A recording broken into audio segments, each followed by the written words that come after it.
आज Doubtnut app download करें। Doubtnut पर अपने सभी गणित, रसायन विज्ञान, भौतिक विज्ञान और जीव विज्ञान के डाउट्स का करो सफाया। बस प्रश्न की फोटो खींचो, एक ही प्रश्न को क्रॉप करो और तुरंत वीडियो सोल्यूशन पाओ। अभी डाउनलोड करें। हेलो दोस्तों, आज हमारा क्वेश्चन है उपभोक्ता के अधिकारों का महत्व अपने उत्तरदायित्व को समझने में है, व्याख्या करें। देखो इसने क्या बोला है, जो उपभोक्ता को जो अधिकार मिले हुए हैं ना, वो उनका महत्व तभी है जब वो अपने उत्तरदायित्व समझे। ये बात तो ठीक है, तो इसी बात की हमें क्या करनी है, व्याख्या करनी है। तो इस बात की व्याख्या करने से पहले मैं एक बार बता देती हूँ कि अधिकार और उत्तरदायित्व क्या क्या है। अधिकार क्या क्या है उपभोक्ता के? सुरक्षा का अधिकार है ना, कोई भी खराब माल है उससे उपभोक्ता को सुरक्षा का अधिकार है, ठीक है ना। दूसरा कौन सा है? सूचना प्राप्ति, सूचना प्राप्ति। तीसरा हम कौन सा कह सकते हैं? सुनवाई का, सुनवाई का अधिकार। ये अधिकार उपभोक्ता को मिले हुए हैं उपभोक्ता संरक्षण अधिनियम में। सूचना प्राप्ति का अधिकार, सुनवाई का अधिकार, उपचार का अधिकार, ठीक है ना। उपचार का अधिकार यानी कि उसको अगर कोई भी क्षति हुई है तो उसके उपचार की उसको क्या है, अधिकार है। शिक्षा का अधिकार है ना, शिक्षा का अधिकार। चुनने का अधिकार,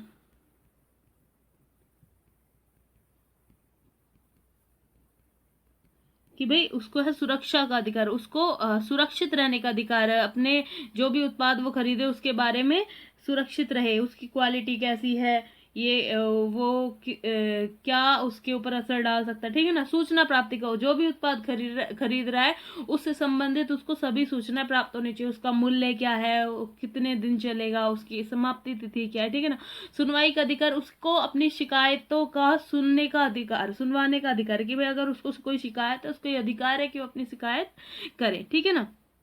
सुनवाई का अधिकार। और कौन से अधिकार है उसको? उपचार का अधिकार। उपचार का अधिकार से मतलब है कि भाई अगर उसको कुछ नुकसान होता है, उसके स्वास्थ्य को या फिर उसको आर्थिक नुकसान भी होता है, तो उसको उसके उपचार का, उसकी क्षतिपूर्ति का क्या है, अधिकार है। शिक्षा का अधिकार। शिक्षा के अधिकार से क्या मतलब बेटा? शिक्षा के अधिकार का मतलब होता है कि उसको अपने सभी अधिकारों के बारे में क्या होनी चाहिए, शिक्षा होनी चाहिए। तो उसको समय समय पर ये अधिकार है कि वो अपने सारे अधिकारों के बारे में जाने। चुनने का अधिकार, उसको बाजार में उपलब्ध सभी वस्तुओं में से किसी एक के चुनाव का अधिकार है। अब देखो उत्तरदायित्व क्या क्या है, कि भाई उसको अपने अधिकार प्रयोग करने आने चाहिए, ठीक है ना। अधिकारों का प्रयोग, जब तक अधिकार प्रयोग नहीं करेगा तब तक कैसे वो अधिकारों को लागू कर पाएगा अपने ऊपर, ठीक है ना। विवेकहीन ना हो, ठीक है ना। विवेकहीन ना हो यानी कि कभी भी जब क्रय करे तो ये नहीं कि लालच में आके कर दे, ऐसे ही कर दे, सब सोच समझ के सारी चीजें करनी चाहिए। जायज पीड़ा। अब कई बार क्या होता है, उपभोक्ता कोई भी उपभोक्ता शोषण होता है तो वो सह जाता है, मतलब वो ना उस पीड़ा के लिए शिकायत नहीं करता। तो जब भी उसको जायज पीड़ा हो तो वो क्या करे, उसकी शिकायत करे, जायज पीड़ा की शिकायत।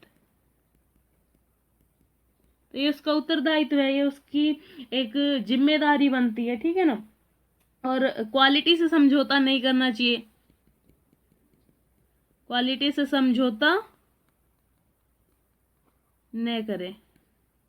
मतलब कि कई बार क्या होता है कि जो विक्रेता होता है वो लालच देता है उपभोक्ता को कि ये ऐसे सस्ता है या फिर हम आपको ये क्या दे देंगे, सुविधाएं दे देंगे। तो उपभोक्ता क्या करता है, लालच में आके क्वालिटी की क्या कर लेता है, समझौता कर लेता है, कि क्वालिटी से समझौता ना करे।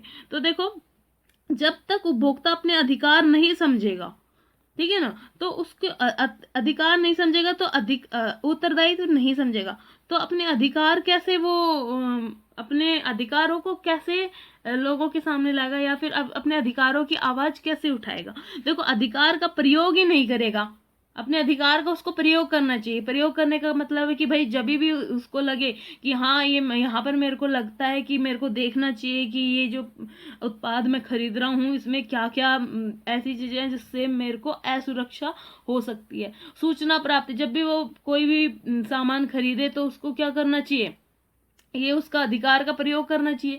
ये उसके अधिकार है, पूछे जिस भी विक्रेता से कि इसकी क्या समाप्ति तिथि, अगर उसमें नहीं लिखा है तो पढ़ के ले, ठीक है ना। पूछे उससे, एक बार नहीं, 2 बार नहीं, जब तक उसको संतुष्टि ना हो तब तक वो सारी उसकी सूचना जो उत्पाद के संबंधित है वो पूछे, ठीक है ना। तो इसी तरह सारे अधिकारों का क्या करना चाहिए, इसको प्रयोग करना चाहिए। अगर वो प्रयोग ही नहीं करेगा तो कैसे वो अधिकारों का क्या उठा सकेगा, फायदा उठा सकेगा, और इन अधिकारों का फिर महत्व ही खत्म हो जाएगा, ठीक है ना। विवेकहीन बनकर क्रय नहीं करे, अगर उपभोक्ता स्वयं ही विवेकहीन बनकर क्रय करेगा, ठीक है ना, स्वयं ही ध्यान नहीं देगा, स्वयं ही लापरवाह हो जाएगा, तो फिर अधिकारों को बनाने का ही क्या मतलब, ठीक है ना। आजकल सबको क्या होना चाहिए, जागरूक होना चाहिए, जिसने उपभोक्ता भी है, ठीक है ना। जायज पीड़ा की शिकायत, उपभोक्ता को जब भी कुछ लगे कि हाँ ये मेरे साथ गलत हुआ है, या फिर यूं लगा है कि उसको कुछ नुकसान हुआ है तो उस पीड़ा का, उस प्रॉब्लम का उसको क्या करना चाहिए, उसकी शिकायत दर्ज करनी चाहिए। पहले तो विक्रेता को बोले, शिकायत दर्ज कैसे करेगा, विक्रेता को जहां से भी उसने सेवा या फिर वस्तु ली है उससे शिकायत दर्ज करे, और नहीं तो फिर हम कोर्ट में जा सकते हैं, कानून के जरिए अपना न्याय पा सकते हैं। क्वालिटी से कभी भी समझौता ना करें। अब देखो, उपभोक्ता को लालची नहीं रहना चाहिए। कई बार लालच और प्रलोभन में उपभोक्ता गलत खुद भी कर जाता है, खुद भी अपने आप को ही